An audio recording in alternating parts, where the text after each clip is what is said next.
أعوذ بالله من الشيطان الرجيم.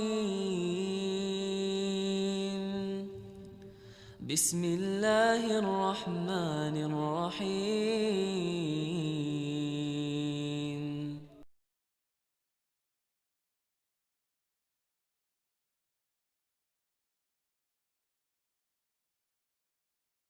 Bismillahirrahmanirrahim. Assalamualaikum warahmatullahi wabarakatuh.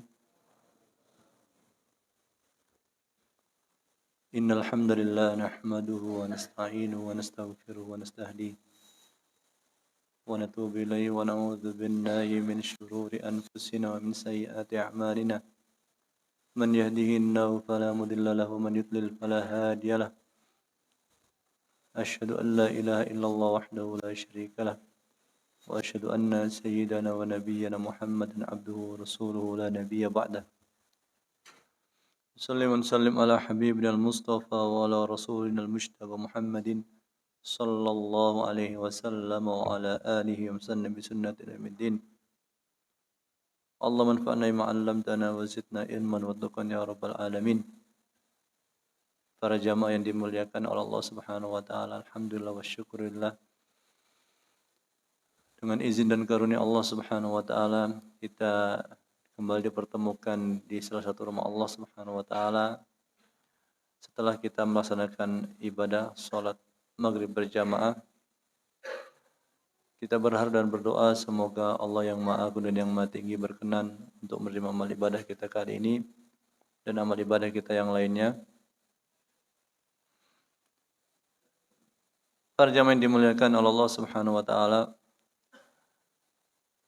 terima kasih atas kehadiran dari para jamaah di kesempatan kali ini, dan kami juga mengucapkan terima kasih sebanyak-banyaknya kepada DKM yang berkenan untuk memberikan kami kesempatan. Dan sebagaimana biasa, para jamaah sekalian, kami akan melanjutkan pembahasan dari tulisan Dr. As-Subaili, dan nanti apabila ada yang ingin bertanya di tengah jalan nggak apa-apa ya, silahkan potong saja ya. Nah, para jamaah sekalian azanallahu iyyakum, pembahasan kita masuk ke pembahasan model dari transaksi kontemporer ya. Di antaranya adalah masalah transfer gitu ya. Jadi transfer uang itu kalau secara definisi memang perintah yang berasal dari salah satu bank berdasarkan permintaan nasabah ke bank yang lain untuk membayarkan sejumlah uang kepada pihak yang disebutkan dalam slip pengiriman uang. Ini masih model dulu ya. Ini artinya sekarang kan beda ya, banyak model transfer yang tidak melalui bank ya, bisa melalui maaf ya seperti GoPay dan yang lainnya ya. Tapi intinya adalah sama ya. Secara hukum para jamaah sekalian, hiwalah ini mubah ya. Jadi dan ongkos untuk transfer itu katakan transfer antar bank, kalau nggak pakai BI Fast mungkin kena 6.500 ya, itu wajar-wajar saja ya. Jadi karena itu masuk ke dalam wakalah bil ujrah. Cuma di sini ada permasalahan ketika transfer itu biaya adminnya berdasarkan jumlah uang yang ditransfer. Nah, di sini sebagian menganggap bahwasanya ini adalah termasuk riba gitu ya, sebagian ya. Sebagian lagi mengatakan tidak masalah. Alasannya adalah karena kalau benar-benar real uang admin, maka sebenarnya sama saja. Biaya listrik yang dikeluarkan, biaya server, biaya orang itu sama saja. Transfer 1 juta, transfer 10 juta, sama saja sebenarnya gitu ya. Karena kalau admin beneran itu harusnya sama. Jadi berarti di sini ada sifatnya pemberian pinjaman kemudian minta berlebih gitu ya. Maka kami juga pernah ditanya, kalau misalnya seseorang buka di rumahnya mewakili bank tertentu. Nah, di sini ada masalah ketika seseorang yaitu dia melayani mewakili bank tertentu, agen dari bank tertentu di rumahnya. Ya. Maka di sini ya, ada yang mengatakan bahwa tergantung seberapa banyak uang yang ditransfer dan misalnya dia setor atau bahkan orang umum datang ke toko kelontong yang memang toko kelontong ini mewakili bank tertentu. Ya, karena dia buka pelayanan. Ya. Kemudian dia kasih cash, si orang ini transfer ke rekening yang lain itu ya. Nah, ini tentu para jamaah sekalian, ya kalau kami sarankan sih ya dibikin rata saja gitu admin itu untuk keluar dari perbedaan gitu ya. Jadi 6.500 kalau antar bank misalnya kan para jamaah misal transfer antar bank tanpa BI Fast itu 6.500 ke jumlahnya berapapun yang transfer itu Anda pikir tidak ada masalah gitu ya. Tapi kalau misalnya jumlahnya jumlah adminnya itu bergantung kepada jumlah nominal yang transfer, maka ini yang mungkin sebagian menganggapnya bermasalah gitu ya. Jadi sekali lagi para jamaah sekalian, kalau berikutnya adalah masalah cek ya. Nah, cek ini terkadang para jamaah sekalian ya, ada orang pembayaran atau dia pegang kertas berharga yang bisa dia cairkan misalnya 2 bulan lagi misalnya, ya, misalnya ya. Tapi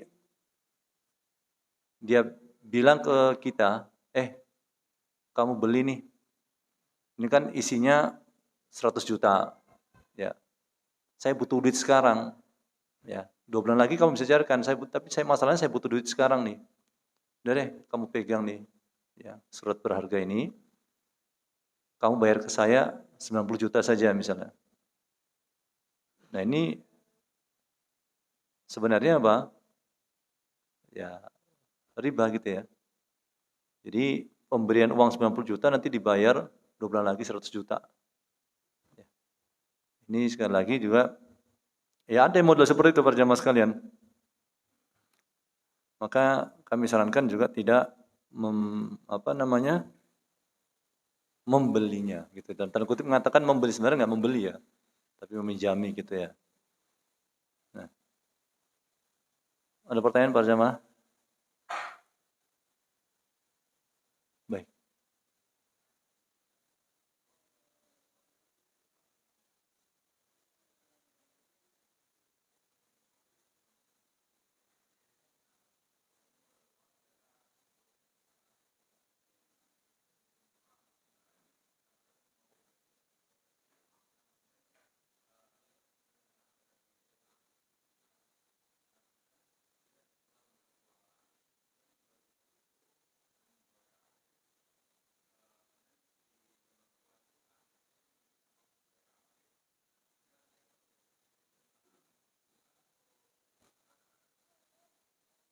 Iya. Invoice misalnya kan artinya invoice untuk katakan orang lain yang belum bayar ke dia ya. Orang yang belum bayar ke dia. Nah, sekarang lembaga keuangan ini apa yang dia lakukan sebenarnya, gitu kan? Apa yang dia jasa apa yang dia perbuat sehingga dia berhak mendapatkan fee. Ya. Kalau dia misalnya katakan, ya Allah Ta'ala, ya kalau dohirnya, Allah Ta'ala, ya sekali lagi, yang kami tangkap adalah, ya sama mirip yang tadi gitu ya. Mirip yang masalah cek itu ya, nggak jauh beda. Ya. Kalau misalnya bank, kecuali kalau bank misalnya mau musyarakah itu kan modelnya banyak ya, musyarakah, ada musyarakah MMQ misalnya ya. Musyarakah mutanakiso. Jadi musyarakah mutanakiso itu jadi pihak lembaga keuangan itu dia ikut serta memiliki saham gitu ya. Ini secara gambaran secara umumnya saja ya. Kemudian dia akan menjual ke kita, misalnya kita kekurangan dana nih ya, perusahaan kita kurang dana, maka dia memasukkan saham, ya. Kemudian nanti ketika mungkin sudah berjalan setahun atau 2 tahun, dia jual kembali ke kita saham itu dengan harga yang lebih mahal daripada dia beli di awal. Dalam musyarakah mutanakisah, sedikit demi sedikit gitu ya. Ini juga biasa dipakai untuk LC ya, letter of credit. Ini bisa di samping murabahah, MMQ juga bisa untuk mengatasi atau solusi dari LC yang letter of credit yang bermasalah gitu ya. Jadi kalau yang tadi kembali ke pertanyaan, jadi invoice yang seperti itu, Allah Ta'ala alam ya, kalau nggak ada jasa yang real atau dia nggak masukkan dalam bentuk saham yang dia siap untuk untung dan rugi, maka sama dengan apa? Memberikan pinjaman kemudian minta berlebih gitu ya. Katakan invoice-nya kata 100 juta,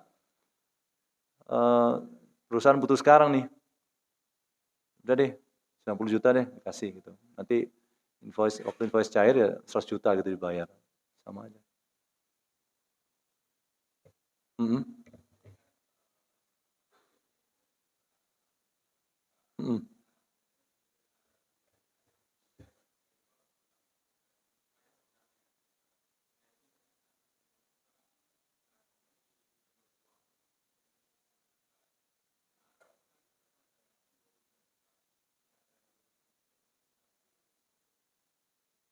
Jadi ada beberapa pihak sini. Ada beberapa pihak sini. Jadi vendor, invoice. Jadi apa ya? Kalau bisa digambarkan lagi gimana caranya tuh? Nama mungkin bisa nggak digambarkan berapa pihak ini? Soalnya bayangan saya mungkin 3 atau 4 pihak di sini.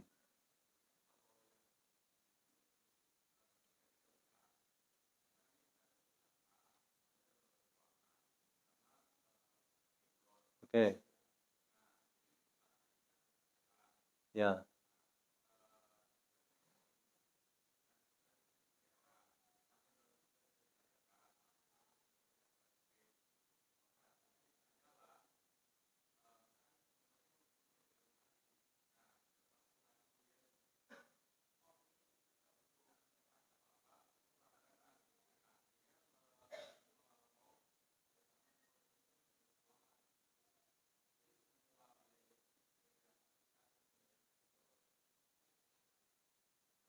Ini contoh pekerjaannya apa deh misalnya deh? Enggak usah sama persis tapi yang mirip gitu. Oke. Oke.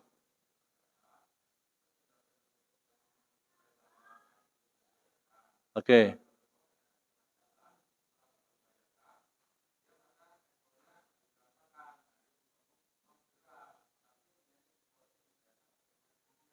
Ya, siapa yang bayar invoice itu nanti?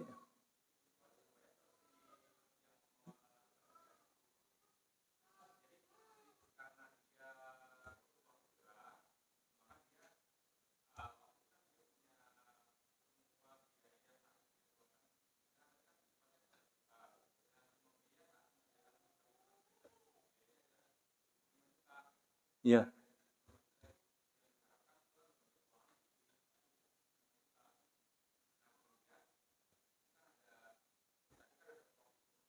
Iya.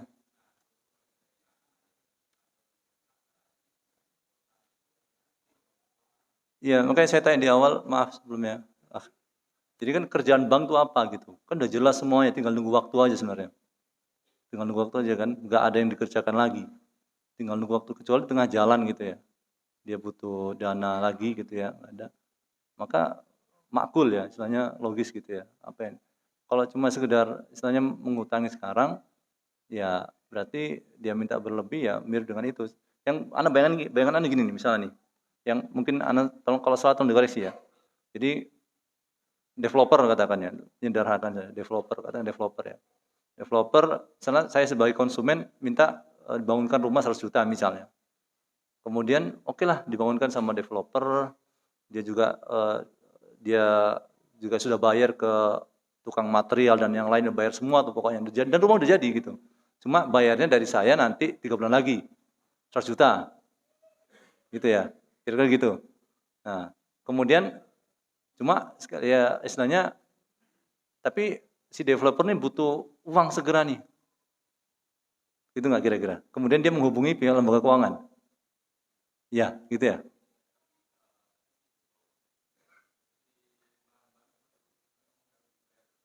Iya udah.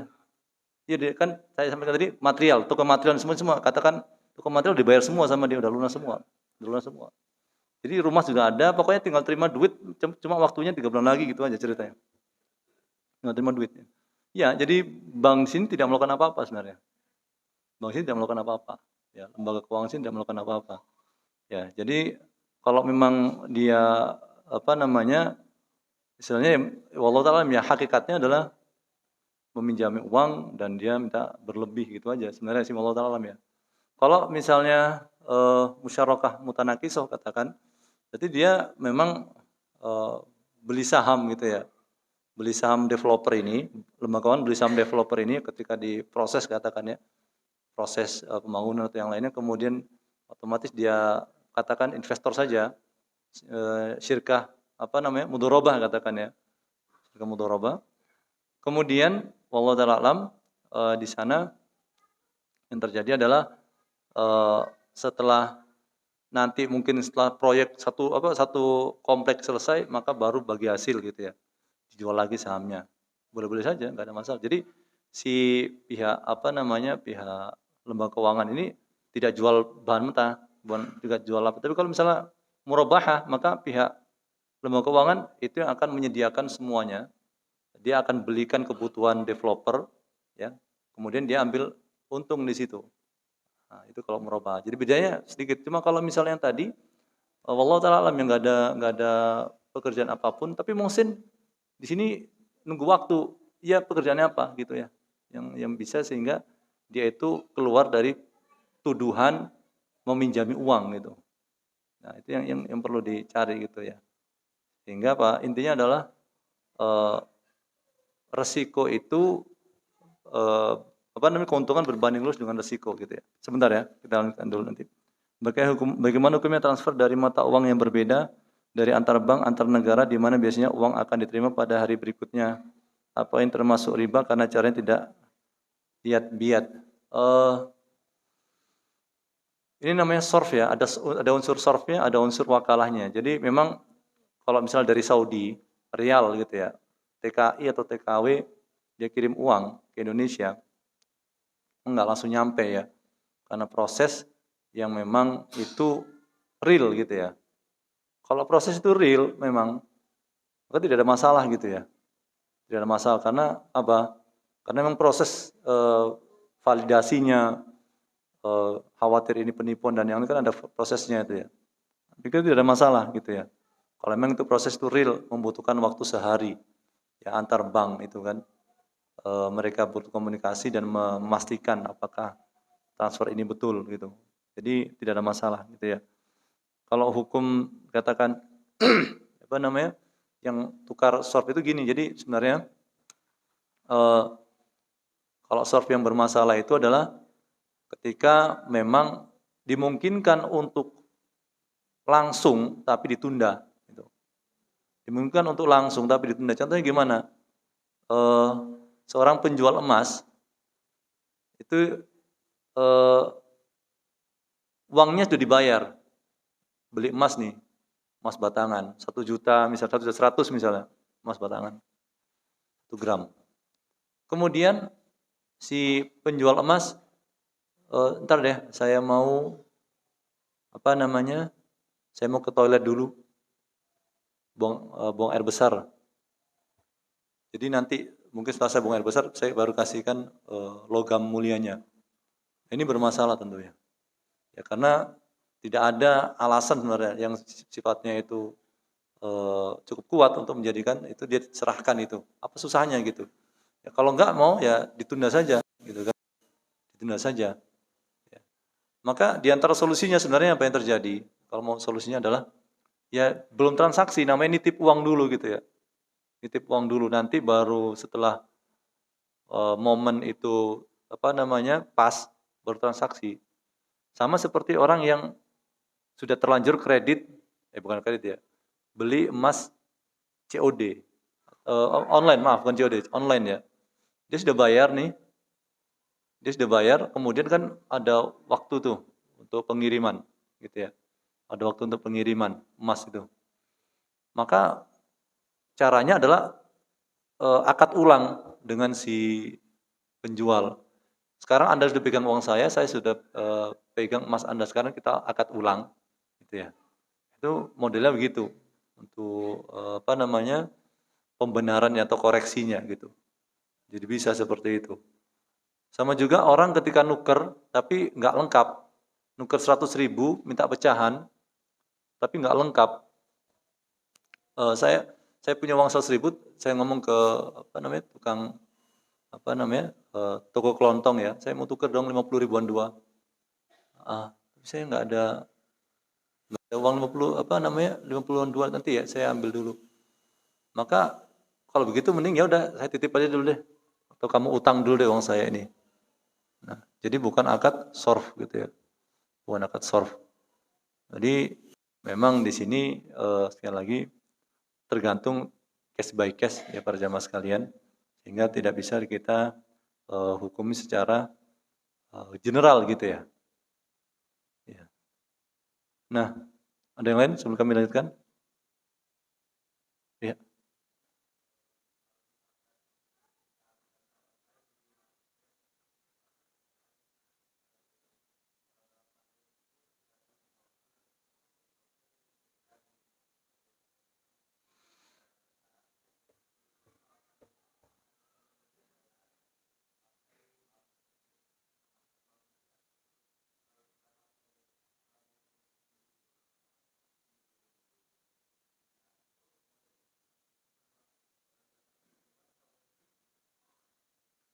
Pakai jadi ada diskon atau gimana? Free ongkir? Hah?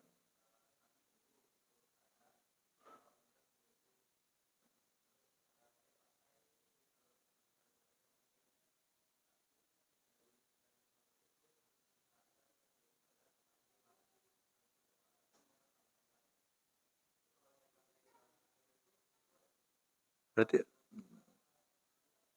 kalau misalnya memang ya otomatis Anda nggak tahu persis ya maksudnya apakah, berarti maksudnya adalah si pembeli dia berarti perlu punya rekening di bank syariah tersebut ya kalau mau mendapatkan itu secara nggak langsung gitu kan. Ya wallahu taala alam ya. Sebenarnya kalau semua pembayaran dapat free ongkir sih nggak ada masalah ya, tapi kalau misalnya harus orang yang punya simpanan, nah ini yang jadi masalahnya di situ paling ya. Masalahnya di situ. Kalau jadi wallahu taala alam ya, kalau kami sarankan sih ya, jangan ambil lah ya. Kalau kami sarankan jangan ambil yang free ongkir itu, karena itu semacam fasilitas khusus untuk orang yang meminjami bank ya. Meskipun ini diperselisihkan dalam artian siapa musim yang mau minjemin bank? Saya mah bank, makanya ngapain saya minjemin bank? Maksudnya, tapi gini ya para jamaah sekalian, kita nggak ngelihat dari sisi niatnya, tapi faktanya adalah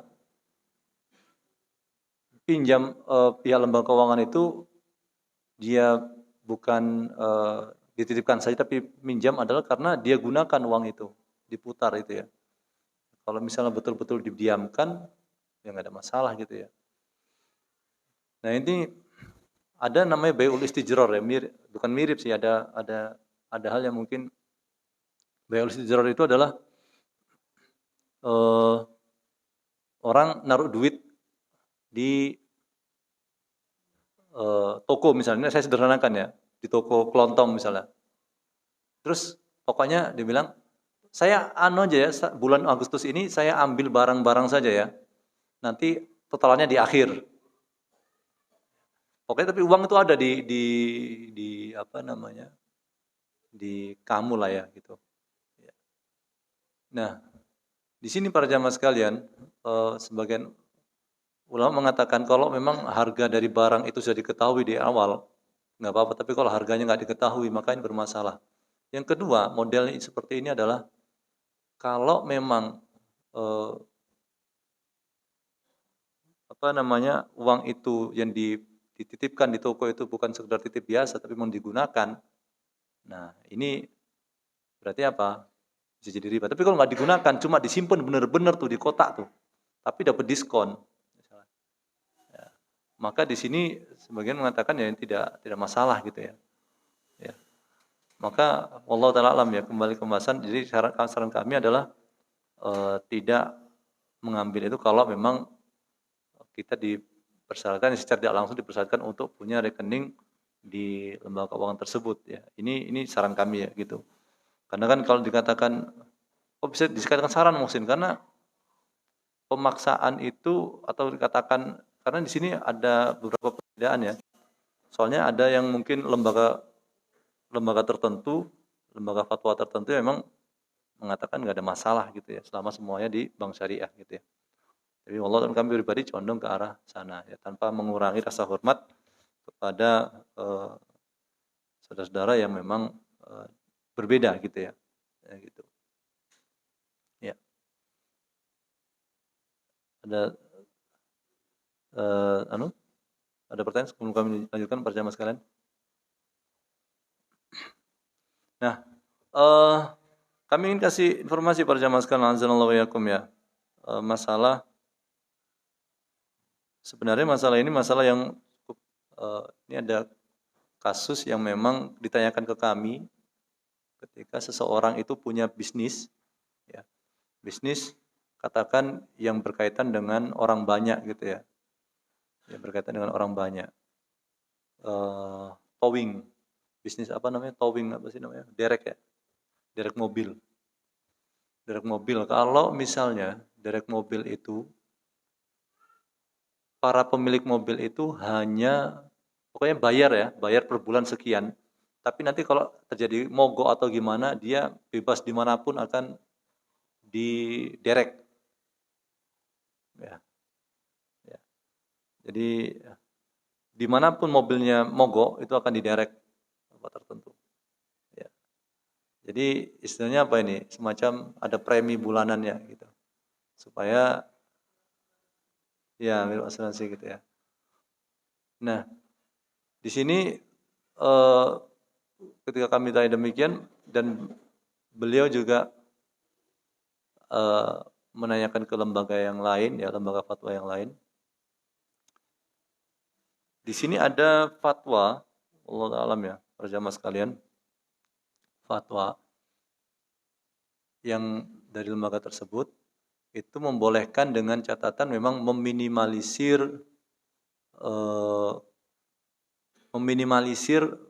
ketidakpastian gitu ya.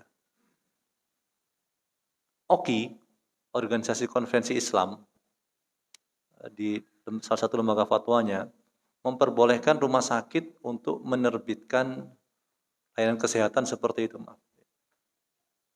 Jadi masyarakat mereka memperbolehkan, ini OKI ya. Nanti kami sebutkan dalilnya atau argumentasinya. Jadi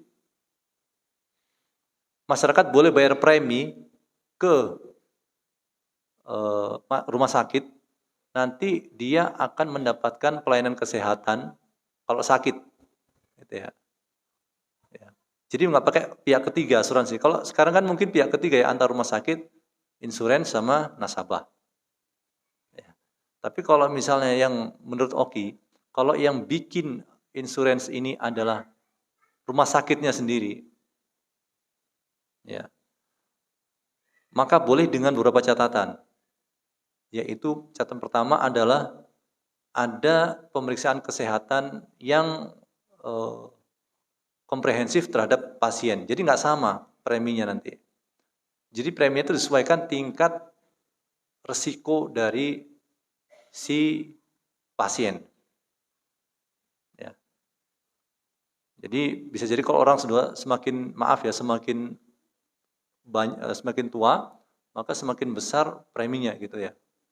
Gitu. Jadi meminimalisir risiko gitu ya. Jadi ini dibolehkan oleh OKI. Alasannya apa? Gini, alasannya mirip dengan eh, takmin at-ta'awuni. Takmin at-ta'awun itu asuransi sosial ya, tolong menolong. Gitu ya. Asuransi tolong menolong di mana memang niatnya itu semua orang itu mengumpulkan, tapi apa? Niatnya itu bukan untuk eh, komersial gitu ya. Tapi niatnya adalah untuk saling membantu. Jadi nanti kan dikumpulkan tuh uang premi dari rumah sakit. Gitu ya. Mirip dengan layanan kesehatan di kampung-kampung misalnya. RT kalau misalnya seperti uang kematian RT lah, RW lah gitu ya. Ya, itu. Ya. Jadi terus alasan berikutnya adalah ini dibutuhkan oleh masyarakat gitu karena biaya kesehatan itu mahal. Biaya saat ini ya. Biaya makanya kan dikatakan orang miskin sakit itu ya. Karena memang saking mahalnya gitu ya para jamaah sekalian. Nah, towing ini kalau misalnya kata lembaga itu ya, kalau misalnya towing ini disesuaikan benar-benar dengan keadaan eh, si mobil, ada pemeriksaan mendetail setiap mobil itu, maka ini diperbolehkan dengan model sama seperti yang difatwakan oleh Organisasi Konferensi Islam. Ya, itu.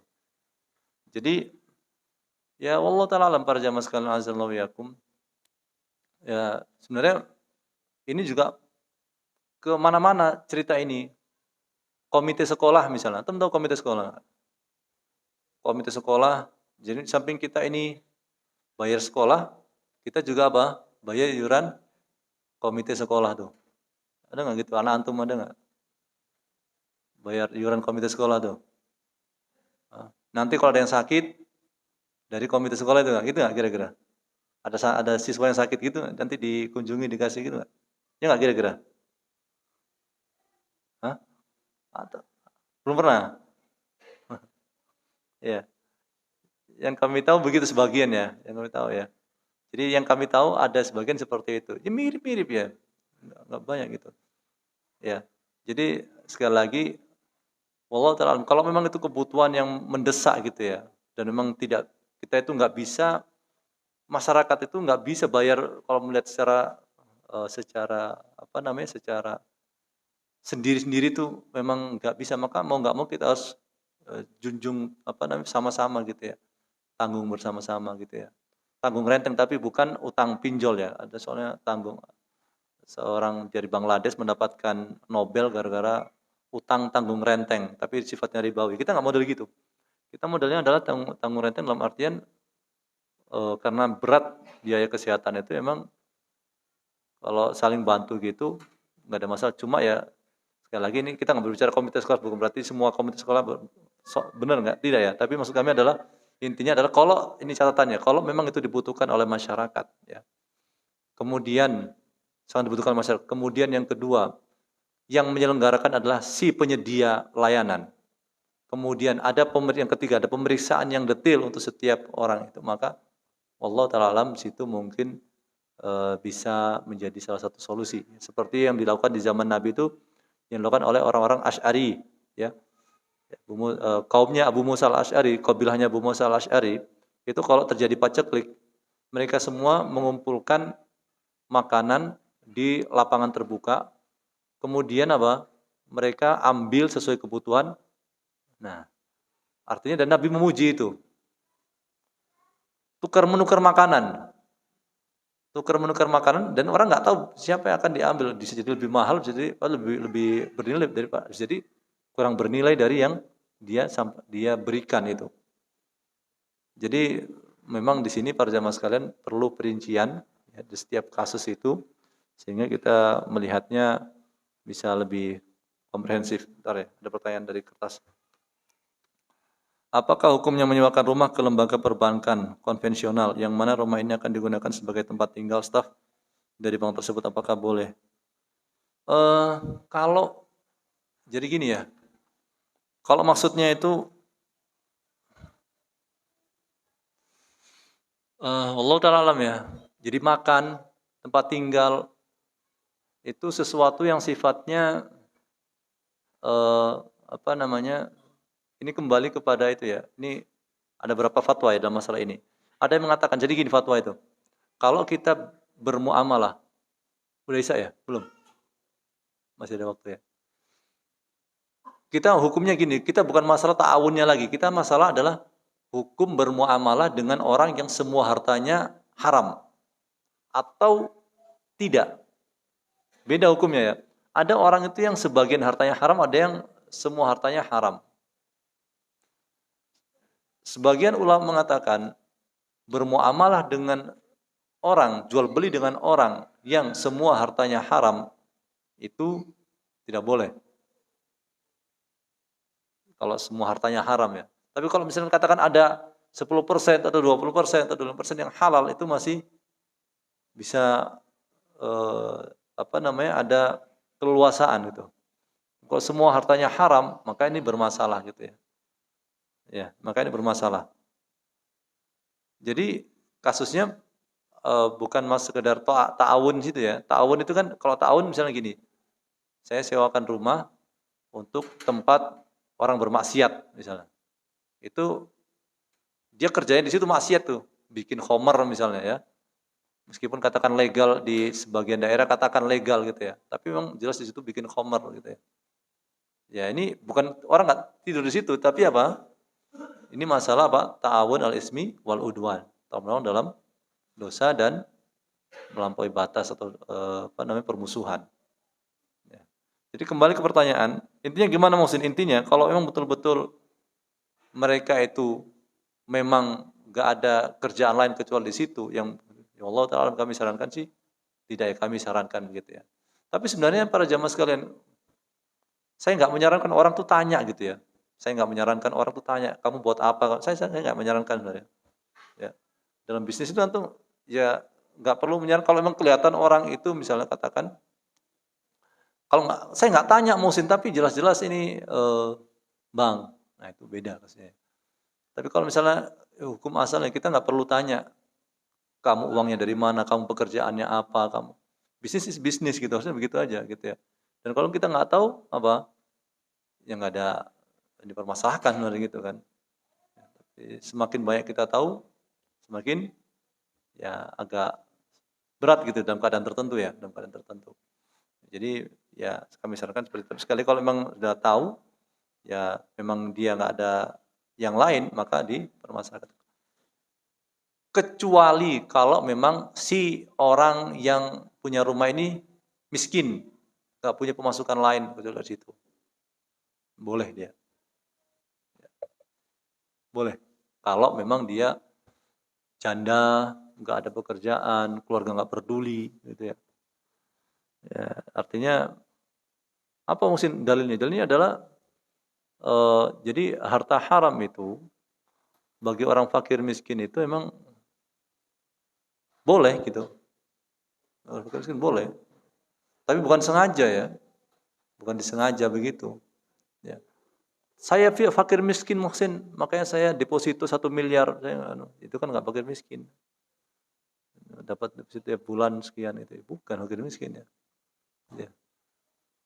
Bukannya bisa dijual Muhsin rumah itu. Kenapa dia sewakan? Bukan. Jadi orang sengaja nggak jual supaya apa? Supaya untuk dia hidup. Dia hidup. Mampu saya. Kalau ada orang mengatakan, kenapa nggak jual aja sama si janda itu rumahnya supaya dia bisa makan? Nggak semudah itu kalau orang jual. Yang kedua, memang orang sengaja nggak jual untuk apa? Memang untuk hari tua. Makanya zakat itu menurut sebagian madhab, kalau zakat ya untuk orang tua itu nggak dikasih alat kerja. Orang tua itu dikasih apa? Dikasih tempat yang disewakan, diantaranya begitu. Paham nggak saya para jamaah sekalian? Sebentar ya, kami tak izin sebentar.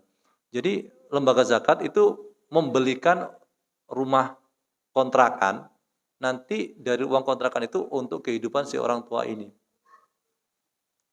Begitu memang. Jadi zakat itu ada berapa macam? Ada yang dikasih uang, kalau dia pedagang dikasih modal. Kalau dia itu tukang bangunan dikasih alatnya. Kalau orang tua yang sudah nggak bisa bekerja dikasih apa? Sesuatu yang bisa apa? Disewakan. Memang sengaja nggak dijual supaya apa? Pemasukan. Bisa dipahami para jamaah sekalian ya. Jadi masya Allah ya, ulama kita ini sangat detail, sangat teliti gitu ya. Para madhab itu. Memang sekali lagi madhab itu bukan tujuan ya para jamaah sekalian. Kita nggak boleh untuk fanatik madhab. Tapi orang itu menjadikan madhab sebagai wasilah perantara untuk mendapatkan dalil. Baik, kita lanjutkan setelah adzan ya. Baik, jadi ada beberapa faedah yang mungkin bisa kita singgung ya pada kesempatan kali ini para jamaah sekalian. Kalau orang berhutang, memberikan hutang, siapa yang menzakati hutang tersebut? Apakah pemberi hutang atau ke orang yang berhutang? Harta 100 juta. A menghutangi B 100 juta. Siapakah yang menzakatinya para jamaah kira-kira sekalian? A menghutangi B 100 juta. Yang membayar zakat uang ini siapa? Si B atau si A? Si A.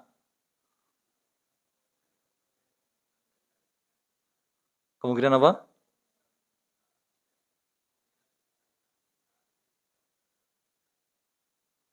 Jadi si A yang bayar zakat, B nggak wajib. Oh gitu, Gharim. Kayak ini kan bisnis nih, utang bisnis orang-orang kaya, bukan orang yang 100 juta ini orang bisnis. Ya, 100 juta. 100 juta ini uang ini. Pertanyaan ini disampaikan kepada Syekh bin Baz rahimahullah. Ya. Sebenarnya siapa yang membayar? Pertama kata beliau rahimahullah, rahmatan wasi'ah. Yang membayar zakatnya adalah si pemberi hutang. Kalau si B itu lancar tipenya, tipe orang yang lancar kalau bayar hutang. Ya. Bukan tipe orang yang suka lari dari hutang gitu ya.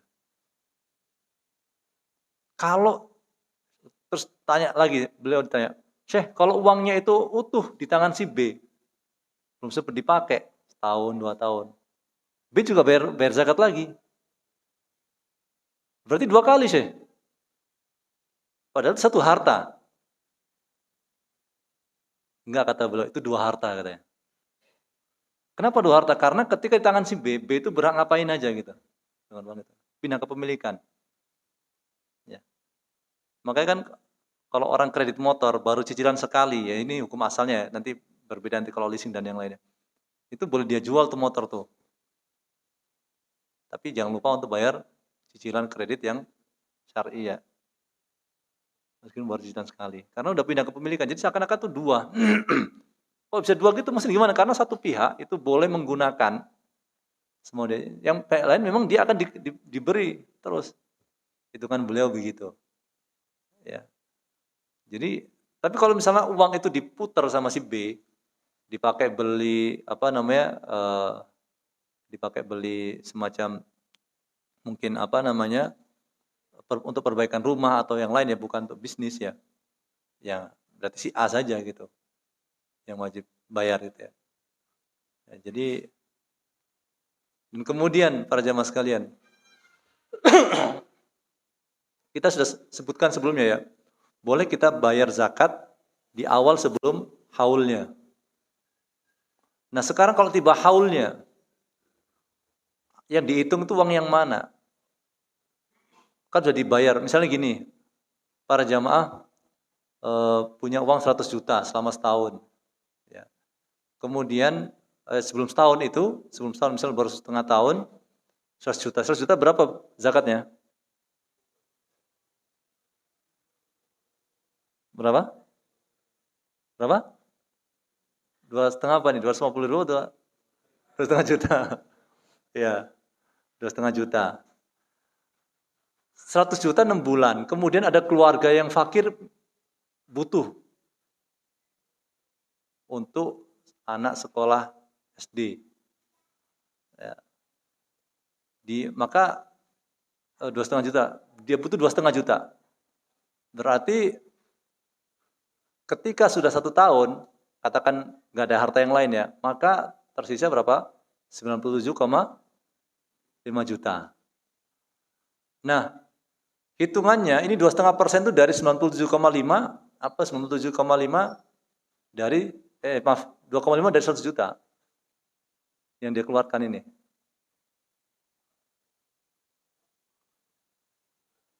Hah? Dari 100.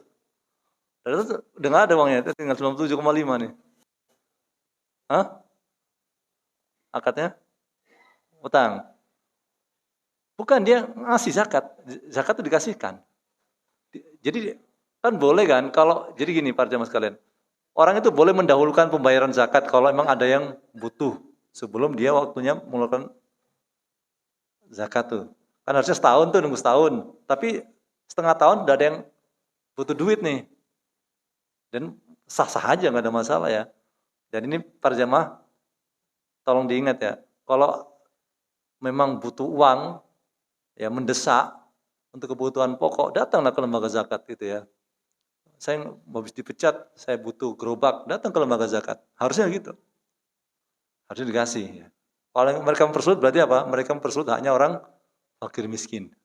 Ya, itu ini beneran ini ya. Harusnya begitu idealnya. Ya, daripada mereka kepinjol atau yang lain haram. Berarti yang dosa siapa? Kalau mereka mempersulit, lembaga zakat mempersulit tanpa alasan yang syar'i, maka berarti dosa itu. Ya. Lembaga zakat itu harusnya bangga kalau habis itu. Bukan bangga ketika apa? Banyak saldonya gitu ya.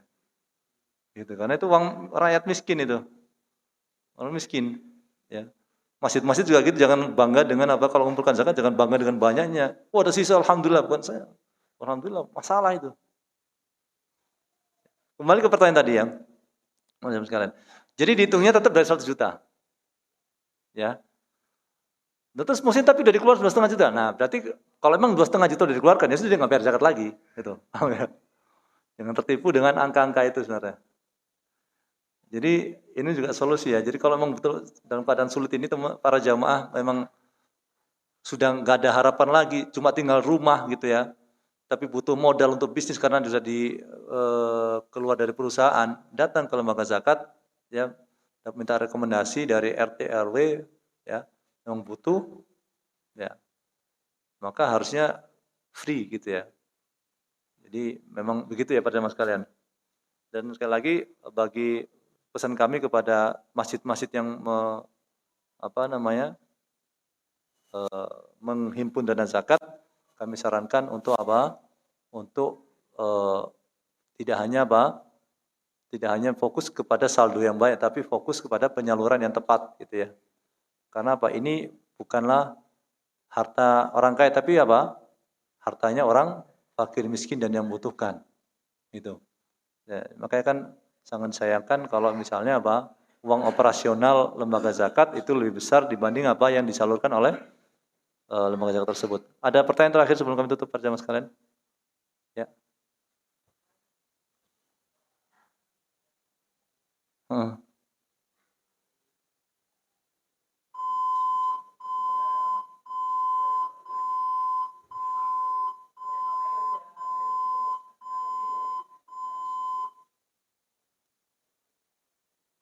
Menggadaikan maksudnya.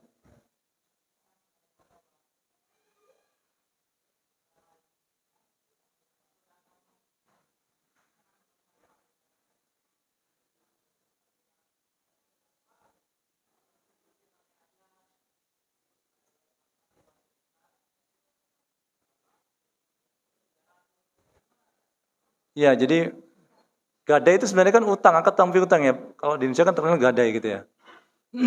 Jadi sekarang pertanyaannya, harta gadai itu sekarang hukum gadai itu atau rohon itu adalah hukumnya